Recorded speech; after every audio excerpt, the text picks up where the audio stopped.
there, and welcome to the show. I'm Amberly Lago, and I'm so happy that you're here because I have one of my dear friends with us today, Summer Love.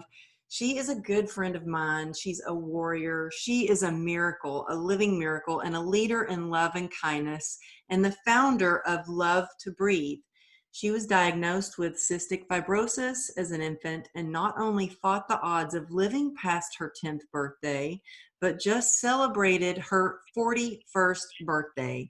She's passionate about spreading love, raising awareness whenever she can, and she is highly respected advocate. And you're a hero in the CF world and in my life.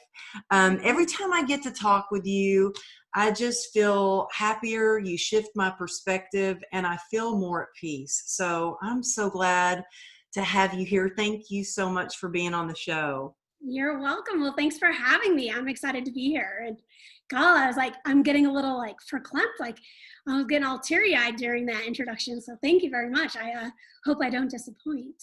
Oh, you know what? I honestly was going to say, I hope I can get through the interview without getting teary-eyed, because even when I read one of your posts on Instagram, you have such a way with your words and a way with saying things that it really does shift my perspective.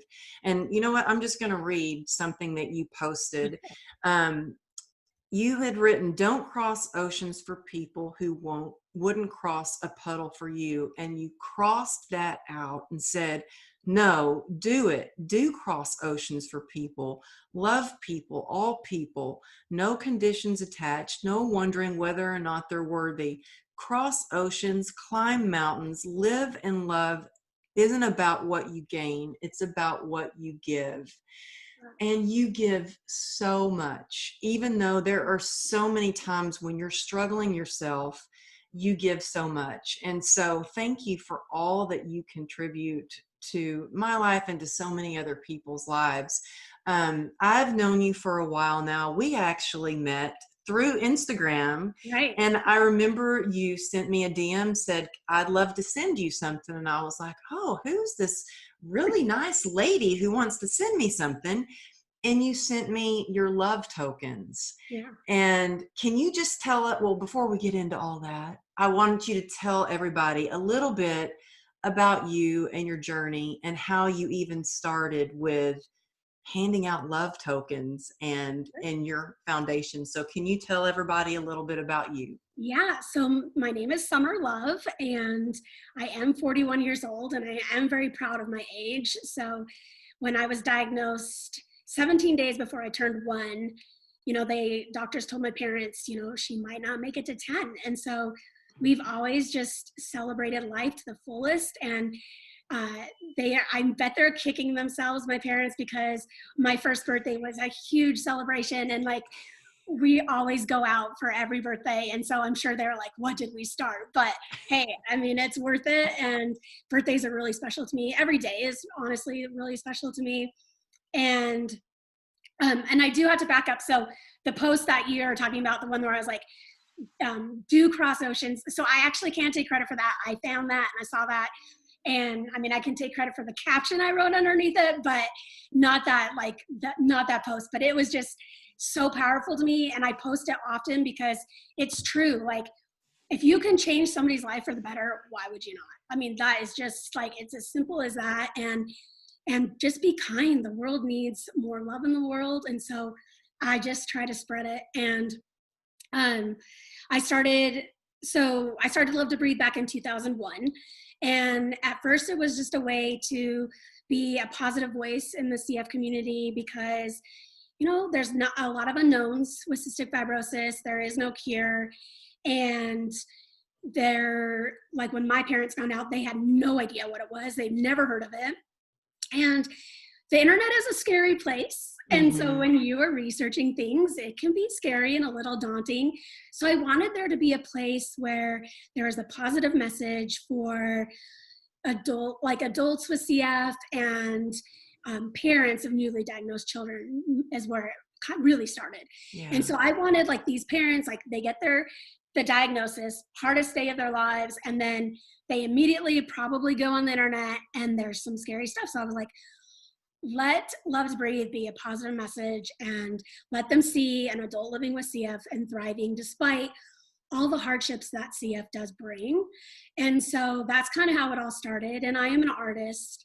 And so I started sending my paintings around to fundraisers around the US just to help raise awareness and funds for cystic fibrosis, because cystic fibrosis is considered an orphan disease. And so there is 30,000 in the US that have it, 70,000 worldwide. So it's not government funded. And so everything, research is funded by private donations. And so that's why I was like, well, let me do my part by sending these paintings, right? And then it just evolved and things happened. And I started a blog like way back when blogs, like when they first came out, and Mm-hmm. just positive messaging and awareness. That's kind of where it started. And then 2014, I started my Love to Breathe tokens, and and the reason why I started those actually started because on Thanksgiving that year, stores were open.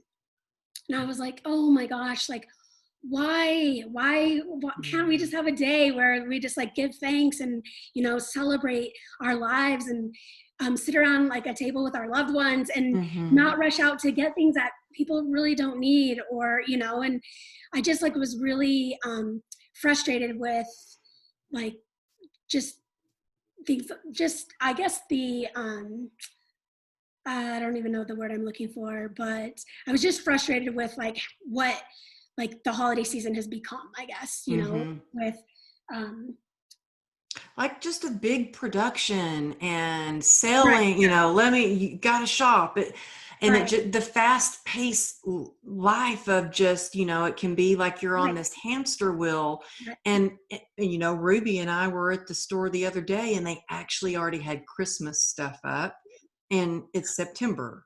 Yeah, And I'm like, oh my gosh, slow down. So right. yeah, Halloween and Thanksgiving are a couple of my favorite holidays because there's usually time to just have fun and Right. or give thanks and Right. Be present. And I think presence, that's all I always say, like, I'll give you my presence with a CE, not a TS. So it's like, and that's kind of where the tokens came in, because I was like, how can I spread love yet still spread CF awareness at the same time and just make it something simple for everybody? And so I just try to spread them around the world, and there is over 10,000 in circulation, and they're in like over 70 countries.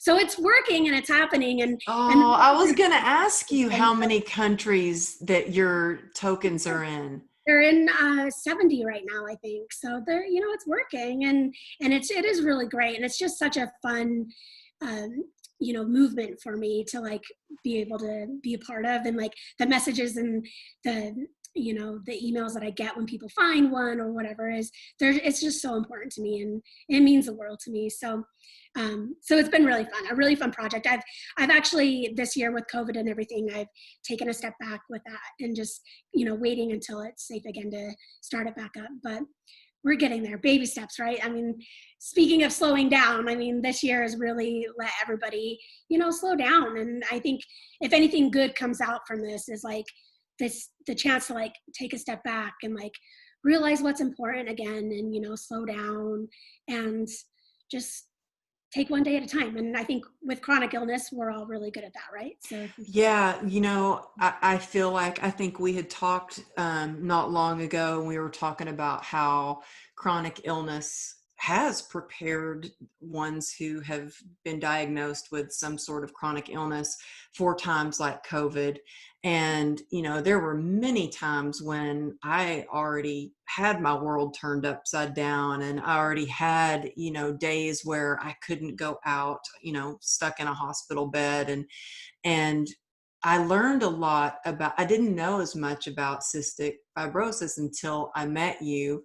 And then when we met in person for the first time when I was in Salt Lake City, and y'all, I just have to tell you, You're the real deal. I mean, you are like the sweetest, most genuine person. So I get to Salt Lake and I am so nervous because I'm about to do this big speaking event with, you know, I think Mel Robbins was there, Jay Shetty, Lewis Howes, Brendan Burchard, and then there was me. And it was kind of a last minute thing. And I had packed up quickly and just trying to figure out what I was going to wear. And I get there and I realized I forgot toothpaste. I forgot deodorant. Like I forgot a lot of the and I was sweating already thinking about it. So there you come to meet me in the hotel lobby and you were like, do you need anything? And I was like, actually, I do. I need to go to the store. And you drove me to our big night out was you took me to the store so I could get like some essentials, some deodorant. Yeah. And I learned just a lot more just by that experience with you. Right now, my car has alcohol wipes, Clorox bleach wipes, hand sanitizer, hand spray. We've got masks. Yeah. When I drove with you to that store, you already had hand sanitizer. You have to wear a mask, if you're in certain situations. And so it's like your whole life has prepared you for this time in COVID. Right. And you did a post the other day about wearing a mask, and it really helps to shift people's perspectives on when we get caught up in, oh, I have to wear a mask, or, oh, this is such a downer. And I thought about you actually the other day, because we've got fires going on here. And, our gyms are still closed. In LA, it's pretty locked down. Our gyms are closed still. We've made like a little workout area in our garage, but we couldn't really work out because the air was so smoky. And I was like, oh, I feel like I can't breathe. And I feel like I'm suffocated, and I started getting claustrophobic. Now, how do you have moments where you feel like trapped or stuck? And if you do, how do you get through that? Yeah, so I have worn masks all my life, and it's something that I've always had to do to protect myself. And I was going through some pictures the other day, and like I was seeing a picture from 2 years ago where there were fires here in Utah really bad, and the smoke was bad, just like it is right now from all the wildfires. And I was at a concert and I was wearing a mask, and I just remember I was like, I was a little self-conscious because I was the only one in a mask and everyone was just staring at me.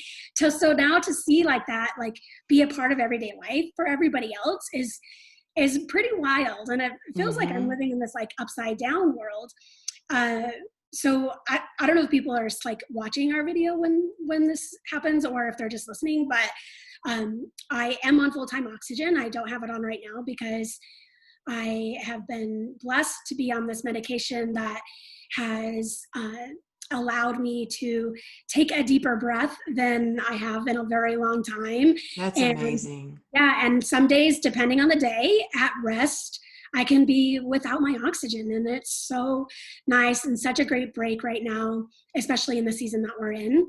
So, but it is hard. I have about 30% of my lungs left, and and it is hard to breathe, and it's hard to breathe with a mask on, but I do it, and I do it because it protects my lungs. But now I love that when I do it, I'm actually protecting others. So that's like, it's just part of the greater good, right? Like we can all just like, do that, and like, we'll all be able to get on with life again, which needs to happen, because this isn't sustainable. So yeah, it's hard. It's not easy. And I don't know if like people have seen the movie 5 Feet Apart, but with cystic fibrosis, we can't be around others with cystic fibrosis. So this is how we've, grown up and lived our lives, where without not being with each other. And when we do get together, we have to stay 6 feet apart, and we have to wear masks, and we have to, sanitize.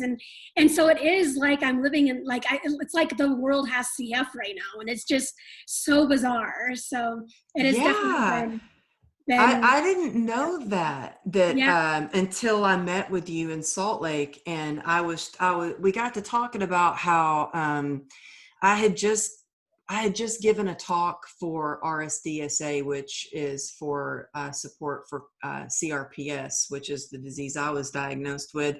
And I was sharing with you about how I'd given this big talk, and there I was given the talk, and I'd asked people whoever had CRPS to raise their hand, and like 90% of the room raised their hand, and I just started crying right there in front of everybody, because it's the first time I had ever been around that many other people that were just like me, that right. like understood what it was like to live with CRPS every day.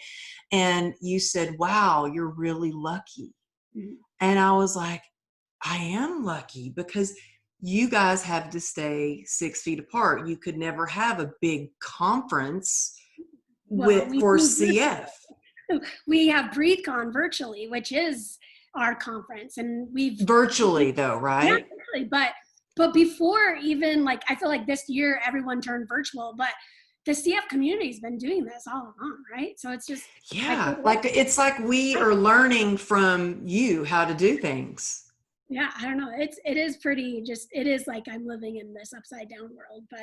But yeah, so but being stuck like in, in the situations where like well, I think today's like 193 for me. Like I've been living this quarantine life because if I caught COVID, it would be very detrimental. Oh I yeah. got really sick in January with a virus, and it took me down, and it took me down really hard. And I was on 8 to 9 liters of oxygen just to sit in my hospital bed, and it was bad. And so I can't imagine if I were to catch COVID. So I have to be super careful. And um, I haven't gone anywhere. I finally went and got labs done, and I was like I saw somebody and I was like, oh my gosh, hi. Like I was like talking their ear off. The poor phlebotomist was like, probably like, oh my gosh.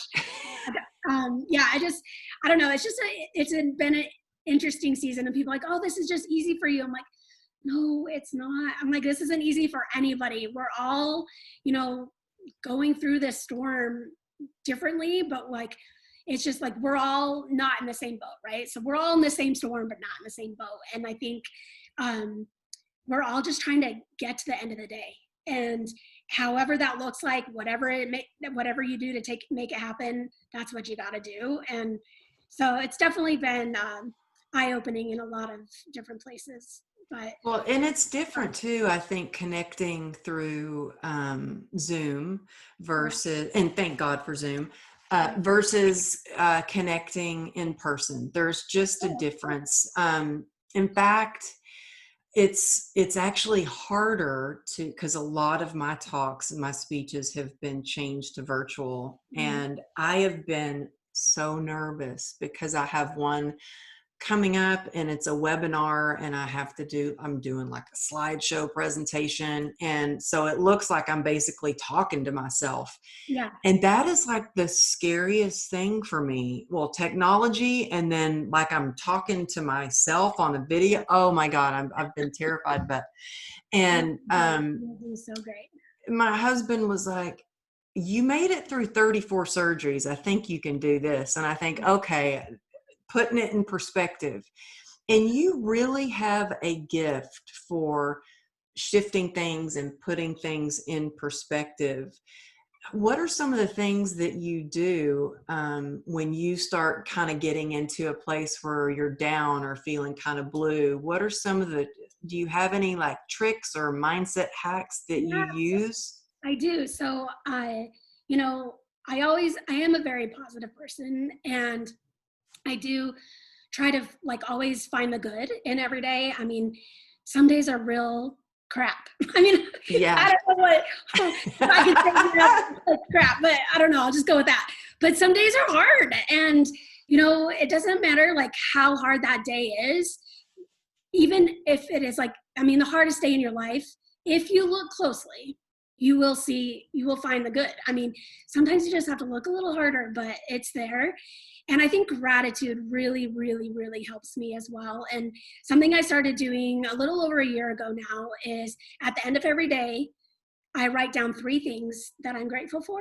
And it can be like the smallest thing, like, I don't know, a bowl of ice cream. Like it just is something that you're just like made you smile and that you're grateful for. And that's what I've been doing. And it's helped a lot. It really has. And so, I mean, there's just, and it's the little things really in life that are just the big things. So like that bowl of ice cream, or I got a quarantine puppy. So like she makes me laugh every day. She's so cute. Thank you, thank you. So she makes me laugh, and I think she's been a big part of my like gratitude journal this last 6 months that we've been together. Like she always makes it that top 3 list because like every day she's just making me smile. So it's just whatever it is that's making you smile, I think is just really be grateful for that and like focus on that, and it really will help shift your mindset. But gratitude, I think, would be my answer of like how I, stay positive. But I mean, there are hard days, and it's okay to have hard days. Like people are always like, oh, you gotta be happy all the time, but you don't. I mean, you gotta feel all the emotions, but on those harder emotions, you have to feel them. You have to get through them, but you can't stay there, because if you stay there, that's kind of where things start to shift, and it can be hard to get up and out of that. So I think just, look for the good. Yeah, I always say hunt the good Yeah. because it is there. Like count your blessings, and we do the same over here. Well, I actually start my day with a gratitude list, and I have an accountability partner, and so we will text each other every morning. I mean, every morning we have not missed a morning. 3 things that we're grateful for, and then at night when we're going to bed, we have a gratitude jar, and we put a little list in our gratitude jar. And so on days when I'm feeling kind of down, I can always dip in there and look at things that I'm grateful for. But I always talk to Ruby, my 12-year-old, and I'm like, okay, what was the best part of your day? And what is one thing that you're grateful for? And she comes up with some crazy stuff. Like she'll say, I'm grateful that I was twerking today, or like something. But you know what? At least it gets her In her unicorn onesie. Yes, she lives in that thing. Uh, Yes, and we have actually been able to have some fun, and I think that if I can get her in the habit of focusing on gratitude, it will start to become a part of her life, and help her immediately try to find the good in the situation. And I love that you say feel the feels and move through those feelings. Like you yes. can't just stuff it down. You have to allow those feelings to rise up, feel them, and then move through them. And I remember when I, Cry if you have to. Tears are so cathartic. So like, I never used to be a crier, and then I don't know, I turned 40 and I was like just crying all the time. I was like, maybe this is what 40 is. I don't know. But I just was like crying so much, and I was like, this actually is helpful. Like it's good to get these tears out. So yeah, cry. Like cry, that's laugh, just good that you're all the feelings. sharing that. Yeah. Yeah. Because Yeah. growing up, I was taught not to cry. Like it was not okay to cry. And then when I finally would like cry, I was made fun of. So for years, I never cried. And now I cry reading your post. This morning I was crying reading your post on Instagram. And my husband, man, my poor youngest daughter, she's probably going to need some therapy, because I'm always like, cry, girl, let it out, let it out. And my husband is, retired lieutenant commander, and he's like, why are you crying? What are you crying about? Stop crying, And I'm like, she's got this mixed message going on, What do but I do? Yeah, that's what's what going on? But that gratitude really does work. In fact, I shared that on my interview on the Today Show with Megyn Kelly, and Megyn Kelly goes, that gratitude thing, that really works. Everybody says that works. It really works. And I'm like, yeah, it really works. It's the quickest way to shift your perspective, right. for sure. Now, one of the things that I know when you were younger, you had such a support system with your parents, that really did everything they could to be a part of the CF community, and then also do fundraisers and contribute however they could. Yeah. Then also, I know that you stayed active and healthy. Are you still staying active right now? And I am, yes. So I have started walking outside, Mhm. which has been really nice. This year, like I started doing that. Um, with, like I said, with this new medication, things are changing, and so I want to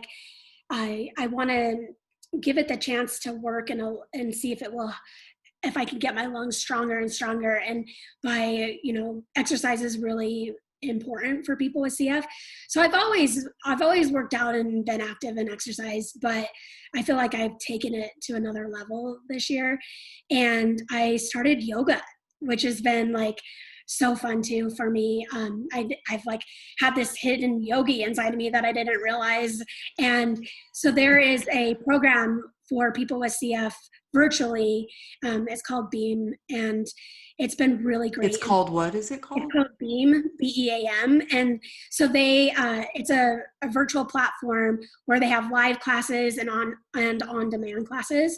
And so when I got really sick in January, I was doing everything in my power to heal and get stronger, and hopefully lessen my oxygen use and like be able to, just heal from the virus that I got. And one of the co-founder like had reached out to me and was like, you need to come try yoga, and we'll see if it will help get you stronger and strengthen and like help you, breathe deeper. And I'm so Wow. grateful and indebted to her, because I took a chance, because I was like, oh, I don't know. And then I finally just took a chance and did it. And I've really, really loved it. And I feel like she like pushed me to like even love like exercising again, which it's been really hard, because there's been like triple digit temperatures here, and it's so hot, and I don't do good in the heat, and so I haven't been able to get outside. And I really like the last couple of days it's been cooler and clearer because of the windstorm we had,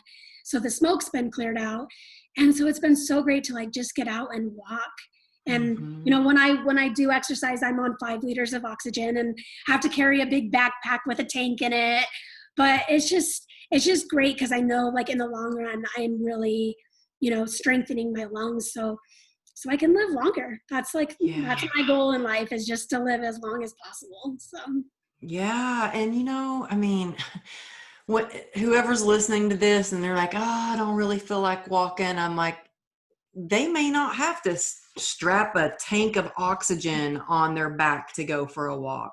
I yeah, mean, there are times for me, when there's a little trail near our house, and sometimes I get to the bottom of that hill and I'm like, oh, I just don't feel like doing this mountain today. And then I think, no, I get to do this. There was a long time when I couldn't. I was right, stuck in a hospital bed and I couldn't do that. And so I always say, I get to do this. And so, but here, that, like I said, the gyms have been closed. It's been smoky outside. yeah, And I was talking to my mom and I said, Mom, I'm going to be mental if I don't get to work out. Like, she goes, I know you will.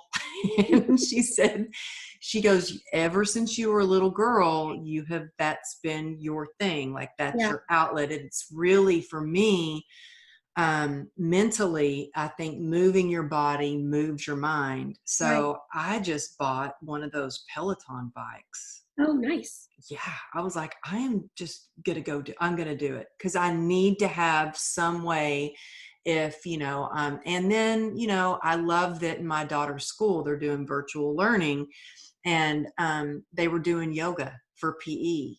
And so she was doing yoga, and I thought, well, I'm going to do this with her. So I started doing yoga with her PE class yesterday. Yeah, And I do. You've inspired me to incorporate more yoga into my life, because oh, I think that does allow you to be in the moment, focus on your breath, yeah, and which isn't easy. real get grounded. Yeah. Yeah. Yeah, it's not easy to like when you can't breathe, focusing on your breath is not an easy thing. And they just started this 4-week program for people with advanced lung disease. And it was so nice to be in this class with other people that are experiencing the same thing as me. So like, we're just working on posture right now, and just sitting up straight is. You made me sit up straighter. I know, when right? you said I was that. like, just sitting up straight was actually like really painful for me, like in my back area, and it just almost felt like, you know, when you get a side ache or something, but it almost felt like that, but it was just like a backache. I've always experienced that when I like sit straight up, and I didn't really know that it was because of my lungs, you know. It's like, Oh. so it was nice to like know that like everything that I was experiencing was like perfectly imperfect, right? Like it just was like part of the thing with advanced lung disease. And so it was just a really interesting take, and like hearing other people experiencing those same things. And I just was like, okay, this is my normal. This is normal for me then. Okay. Like, so if I can just, you know, strengthen those muscles that are around my lungs, I think it will be helpful in the long run. Well, I want to just highlight what you talked about is a community where you feel like people understand you. Right. There is like when you can connect with other people who are going through something similar, it for me, it's like, oh, I can exhale. I can go, oh, everything's going to be okay. Well, this is like, they feel the same way. They understand how it is to go through these things. Whereas other people, I remember a few years back, I worked one-on-one with a yoga teacher, and she goes, okay, we're going to do some simple things. You're going to stand up, and she goes, now spread your toes. And I was like, my toes don't spread. And she goes, no, just spread them. And I'm like, she didn't understand that, you know, with CRPS, when you have it like in a limb, it Yeah. can shorten the tendons and everything. And I was like, they don't move. Those are like paralyzed. Yeah. So I know when I'm with, even go for a walk with someone who has CRPS, and they understand that I can't stand in one spot for a long time, or I can only hike for a certain amount of time. They totally get that. It makes all the difference. And so I Right. think it's really important to connect with a community who understands. And for me, it's really important to have a community that is positive and passionate and inspired, and they want to improve, and they don't focus just on the negative. I mean, you acknowledge maybe some hard things, but you're like, okay, but how can we move past that? Right. How do you build, do you have I mean, I know you have a huge CF community, but do you have like a smaller support group, or how do you build your community that's, you know, a positive experience for you? Yeah. So I think, well, the CF community just in general is so amazing, and we all like really rally around each other, and you know, we do things, and we try to galvanize each other, and just I just feel like I can't quite explain it, but you know, I just feel like we're so supportive of one another, and it really is just like a breath of fresh air to you know, talk to somebody that gets what you're going through. And like, I'm Mm-hmm. sure you would agree, it's just nice to you don't have to limit like what you're saying or what you're doing, right? Like, so when you're in person with somebody with CRPS, like they know that you can't stand, or they, you know, for a very long time, and they know like, but you don't have to like explain it. It's just like something that's like It's a automatically knowing. right Yeah. there. So even like my support system, you know, here, like they have, like they know that I have to be careful around germs and stuff. So it's like, it's so refreshing. Like when I have someone come, like, I mean, I haven't since COVID, but like when someone would come over to my house, like, and they just know immediately walk to the kitchen sink, wash their hands. Like I don't even have to say anything, and it's take their shoes off, you know, it's like all automatic stuff. And it's so nice when people just get it, and like, you don't have to say those things. Because when you're saying those things like, oh, do you mind washing your hands, or oh, can you take Yeah. your shoes off, like it makes you feel like different in a way that you don't want to feel like that, like, or like a Mm-hmm. burden, right? And Mm-hmm. so it's so nice when people just get it and like can make Mhm. things a little bit easier on you. Oh, yeah. I mean, I get it on a different level.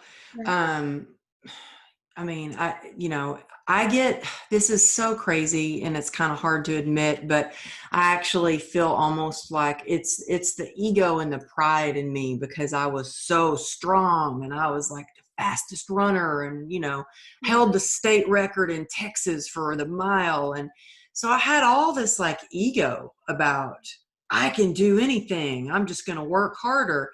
And it was hard when it was like, oh no, I actually can't do a lot of things Yeah. because I tried and tried and it would just end up with the same result. And it's hard sometimes for me to have to admit to somebody, even close friends who've known me for a while, but they don't understand CRPS. And I don't expect them to understand everything about CRPS, but I find it's hard when I have to admit, oh, I can't do that because there's no way I can stand up that long. Like a friend wanted me to go to a concert and they were like pit seating where you not seating, but standing, like you would Yeah. have to stand up for the whole concert. And I was like, I had to admit, oh, I can't do that, Yeah. and that Yeah. stuff is Hard.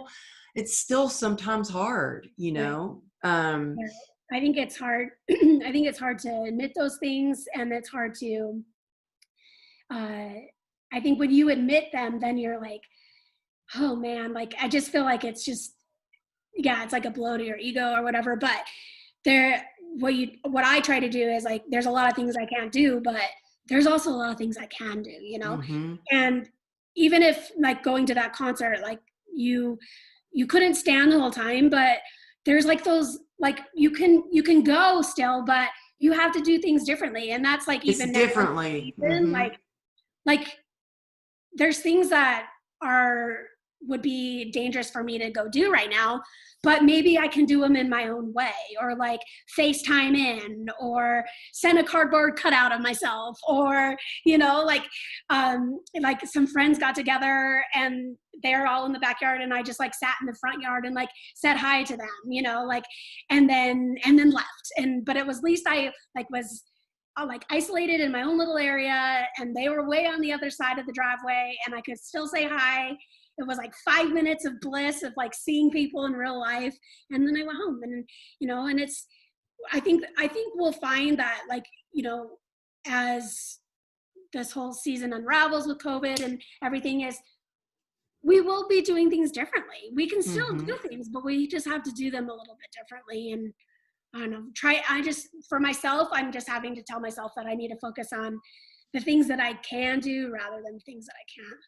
Yeah, and I think that going through any difficult situation or life-changing event, you have two options. You can either, let it destroy you, take you down, make you bitter and angry, or you can use that situation to make you better by doing things differently. And again, it's so much about perspective and how you look at it. I was actually training a client this morning, and if your ears were burning, I was actually talking about you. And I said, I don't know if you met her. She came to Salt Lake City with me the last time I was there. And I said, I don't know if you met her, but she goes, well, I've heard you talk about her, because she was actually really down about a situation and only looking at it through just, why did this happen? And I said, if we get caught up in the why something happened, instead, why don't we say, well, why not? What can I learn from it? How can I move forward? What action steps can I do?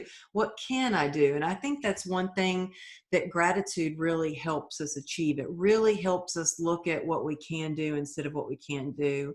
And it just changes your whole perception and outlook on life. And that is such a gift that you have. And you're right. I think we are going to have to do things a lot differently. Well, before we leave, I would love to ask you, and this is something I ask everybody on the show, is what is your definition of resilience?